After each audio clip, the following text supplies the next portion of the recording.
हमारे खुदावंद यीशु की अंजील मुकद्दस लूका के मुताबिक उसका दूसरा बाब 22 से 40 आयत तक।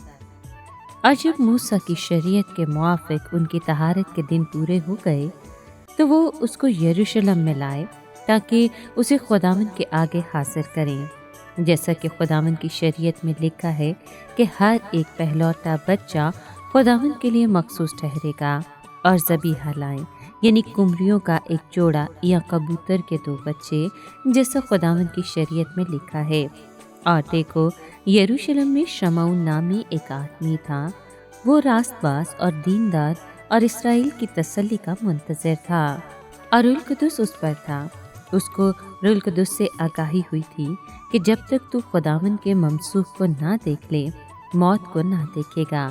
वो रूह की हिदायत से हैकल में आया और जिस वक्त वालिदैन उस बच्चे यस्सु को अंदर लाए ताकि उसके लिए शरीफ फराइज़ अदा करें, तो उसने उसे गोद में लिया और खुदा की हम्द करके कहा, ए मालिक, तू अपने कौल के मुताबिक अब अपने बंदे को अमन से रुखसत कर, क्योंकि मेरी आंखों ने तेरी निजात देख ली है जो तूने सब उम्मतों के रूबरू तैयार की है, गैर कौमों के लिए इंकशाफ का नूर और अपनी उम्मत इसराइल का जलाल।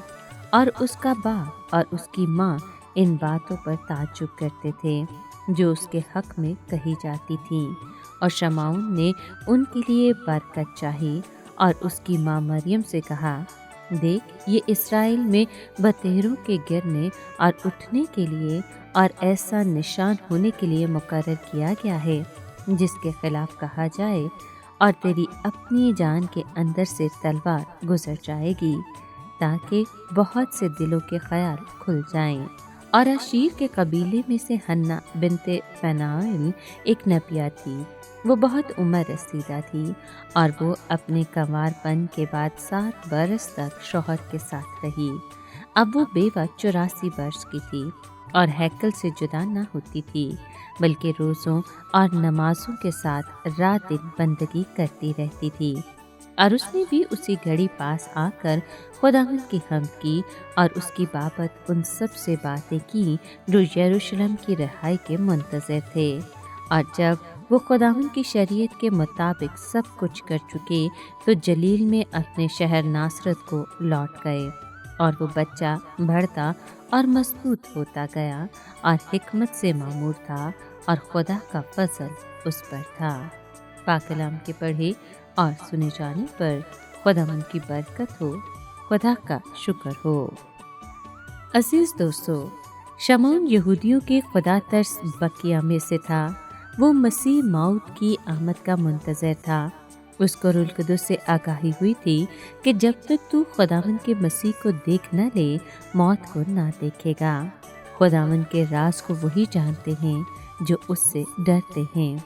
जो लोग खुदावंद की रफ़ाकत में ज़िंदगी गुजारते हैं, उनको पुरस्कार तरीके से इलाही इरफान हासिल हो जाता है।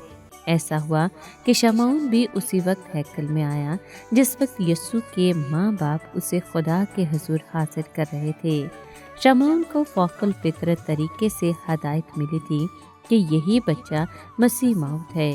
चुनाचे उसने यस्सु को अपनी गोद में लिया और वो यादगार गीत बोला जिसे हम शमौन के गीत के नाम से याद करते हैं कि ऐ मालिक, अब तो अपने गुलाम को सलामती से रुखसत कर, क्योंकि मेरी आंखों ने तेरी निजात देख ली है। हन्ना नबी भी शमौन की मानित थी। वो भी इसराइल के उस ईमानदार और वफादार बकिया का हिस्सा थी जो मसीह मौत की आमद का मुंतज़िर था। जिस वक्त यीशु मसीह को खुदा के हुजूर पेश किया जा रहा था, शमौन मरियम से हम कलाम था। हन्ना इस छोटे से गिरोह के पास आ गई। वो भी मौदा मसीह के लिए खुदा का शुक्र करने लगी।